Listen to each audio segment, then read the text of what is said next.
Fala galera que acompanha o CCV, o Clássico é Clássico e vice-versa. E hoje nós vamos fazer a análise da 14ª rodada do Brasileirão, como ficou esse Brasileirão. E a gente vai conversar um pouquinho o rumo que tá tomando, né? Estamos aí quase na final do primeiro turno. O campeonato tá se desenhando, muita surpresa sim, né? Algumas decepções também, mas vamos lá falar sobre essa rodada 14. Ela começa no sábado às 7 horas da noite com São Paulo e Palmeiras, né? 0 a 0. O pessoal tá reclamando um pouco da questão da arbitragem. Eu não gosto. Assim, para eu reclamar de arbitragem, gente, é porque realmente foi escandaloso. Eu não sou muito de ficar batendo em tecla de arbitragem, né? Então, assim, o VAR não foi lá, chamou, olhou, não viu, beleza. Morreu. Não foi pênalti, é interpretação, né? Tava impedido. Se tava impedido, gente. Eu acho que eu levo como assim, na verdade, eu fico feliz de ver que o São Paulo jogou muito melhor que o Palmeiras de novo, né? Porque na final do Paulista nós jogamos os 2 jogos melhores que o Palmeiras. Tivemos mais um jogo e teremos 2 na Libertadores. Então, para mim, o saldo é positivo. Afinal, temos um jogo importante na Libertadores daqui uma semana. E queremos atropelar esse time velho do Palmeiras aí, porque eles, quando vê a camisa do tricolor, eles tremem. A verdade é essa. O Palmeiras, eu já estou falando há um tempo, vem jogando mal. Já faz uns 3, 4 jogos que não vem desempenhando um grande futebol. E tá aí, ó. Vamos ver o que vai acontecer. Mas não tem como questionar. Tá muito bem ainda no campeonato. E teve também o Inter 0, Cuiabá 0. Muito protesto da torcida, né, na chegada do time. A pressão lá tá muito grande e não conseguiu vencer o Cuiabá, gente. Isso é triste, porque o Inter não pode ter dificuldade de vencer o Cuiabá. Ele precisa vencer. No meu palpite eu tinha colocado 3 a 0 pro Inter, então pra mim é decepção total. O Inter não jogou bem. O Guerreiro jogou, não foi o suficiente. O Guerreiro não pode ser reserva nesse time, mas precisa dar ritmo pra ele. Foi o primeiro jogo depois de muito tempo parado, né? E poderia ter feito a diferença se tivesse tido mais tempo dentro de campo. Para fechar o sábado, teve o Bragantino 1 a 0 no Grêmio. Eu já imaginava que o Bragantino venceria o Grêmio. O Grêmio, apesar da mudança, né, da chegada do Filipão, realmente não está indo, né? Ainda está vendendo Ferreirinha, está vendendo Matheus Henrique, está vendendo Juan e vendendo o Rodrigues. Tem 4 jogadores para ir embora ainda. Gente, eu estou começando a achar que pode ser que o Grêmio caia assim.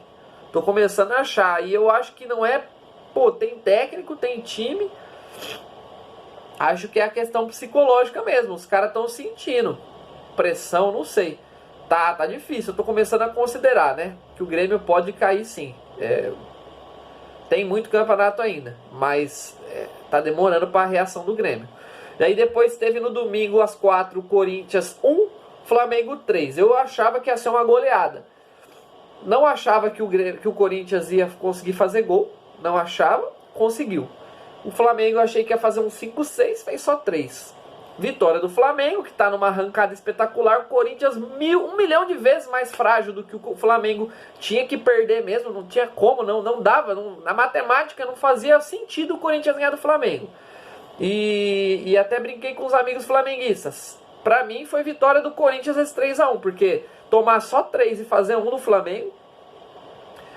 Gol do Vitinho, sacanagem. Vitinho do Corinthians, não foi o Vitinho do Flamengo não, viu? E aí depois teve o Atlético Mineiro 2 a 0 no Atlético Paranaense. Atlético Mineiro muito mais sólido do que era o ano passado, porque o ano passado ele também era favorito ao título, mas quando chegava dentro de campo dava umas vaciladas tremendas. Esse ano não, o Galo tá vacilando muito pouco. Vacilou ali nas primeiras rodadas, agora deslanchou. Tá bastante vitórias seguidas aí, tá com 8, 7 vitórias seguidas. Venceu um time muito forte do campeonato que é o Atlético Paranaense, então méritos pro Galo. O Galo tá bem. Tá bem na Copa do Brasil, tá bem na Libertadores e tá bem também no Brasileirão. Aí pra mim o que seria a maior zebra talvez dessa rodada, que é o Bahia 0, Sport 1. O Bahia já tá com 4 derrotas consecutivas, né? E o Sport, que tava lá embaixo, pontua mais um pouco, né? Humberto Louser aí conseguindo tirar leite de pedra. Dispensou alguns jogadores, deu uma aliviada no ambiente, conseguiu uma vitória. O Bahia, que eu já vinha falando que não ia ter técnico para aguentar lá em cima, Valdir estava certo. Dado o Cavalcante ridículo, precisa de um técnico urgente o Bahia, porque time tem. Time o Bahia tem, era para ter ganhado esse jogo, não podia perder, mas perdeu um clássico nordestino. Jogou, assim, até o Bahia teve algumas chances. Pô, pra mim o Gilberto passar em branco nesse jogo não faz sentido, né? O Bahia não jogou assim de todo ruim, mas não conseguiu fazer gol no Sport. Isso é um absurdo, pô. Isso aí, mas isso não é técnica, é jogador. Pô, não é, pô. O cara precisa também, né, saber trocar uma ideia, armar o time, sei lá. Eu não gostei do jogo do Bahia, não. E aí teve a Chapecoense 0, Santos 1. Eu achava que o Santos ia dar uma entregada e não entregou. 1-0, mas tem nome. Carlos Sanches, gol de pênalti? Sim. Mas Carlos Sanches, depois que voltou pro Santos, deu outra cara. Eu sempre achei um jogadoraço. E realmente deu outra cara pro Santos. O Carlos Sanches está jogando demais. Voltou jogando muito. Esse time do Santos só não tem zagueiro. O resto... O Santos tem bons jogadores. E não tem banco, né? Mas se você pegar os 11 do Santos, o time não é ruim, não. E o técnico, que eu sou fã, já falei muitas vezes aqui, Fernando Diniz. Depois teve o Ceará 3-1 contra o Fortaleza, né? Eu já sabia, tinha falado. Gente, o Fortaleza tem tudo para ganhar. Por isso o Ceará vai ganhar. Quando o Fortaleza tá jogando demais, o Ceará ganha dele. O Ceará não tava jogando nada há muito tempo. E foi o melhor jogo do Ceará no Brasileirão. Os caras incorporou o clássico mesmo. O Vina jogou demais. O Lima jogou bem. Enfim, teve gol do Rick. Teve gol do... sei lá. Quem foi o Rick? O outro, esqueci quem foi. Kelvin, que é um lateral, mas tava jogando no meio campo. Caramba, não lembro quem foi o terceiro gol. Mas enfim, também não faz muita diferença. Não era ninguém espetacularmente conhecido no Ceará. Mas venceu o clássico, né? Guto Ferreira ali...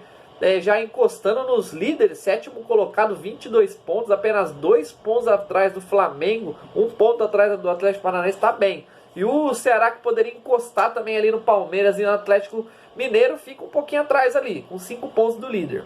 Mas tá bem colocado ainda. E o jogo não fede nem cheira. Atlético Goianiense e América fizeram um clássico de amigos. Vamos empatar? Vamos. 1-1. Não gosto do Atlético, não gosto do América, não acho que eles estão bem dirigidos, não gosto dos jogadores, não gosto de nada, então é um jogo realmente foi morno. 1-0, depois 1-1 e ficaram segurando ali. Não gosto dos técnicos que estão dirigindo, não gosto dos jogadores, não gosto de nada. E 1-1, beleza. O Atlético, eu acho que sai mais caro pro América, né, que tá na zona de rebaixamento. O Atlético Goianiense continua enganando muitos que falam que esse time aí vai longe. Não vai nada, mas tudo bem. Vamos deixar o tempo dirá.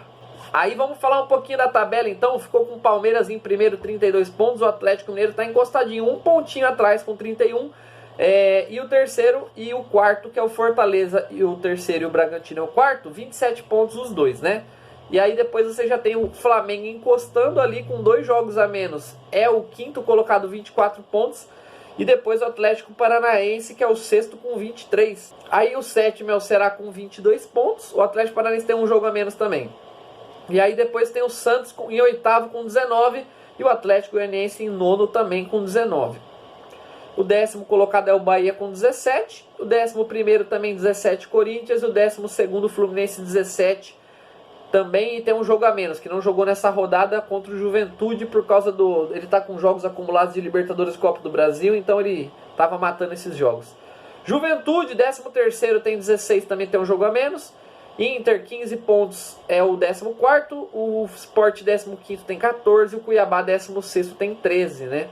Também o Cuiabá tem um jogo a menos. E o São Paulo, 17º, com 12 pontos. O América é o 18º com 11 pontos. O Grêmio é o 19º com 7 pontos e tem 2 jogos a menos, mas jogos difíceis. E a Chapecoense tem 4 pontos, ainda não venceu no campeonato. Tem 4 pontos, né? É o último colocado. Gente, é complicado. A próxima rodada, que vai ser no final de semana que vem, eu vou fazer uma análise mais técnica desse final de primeiro turno, como é que tá indo, tá?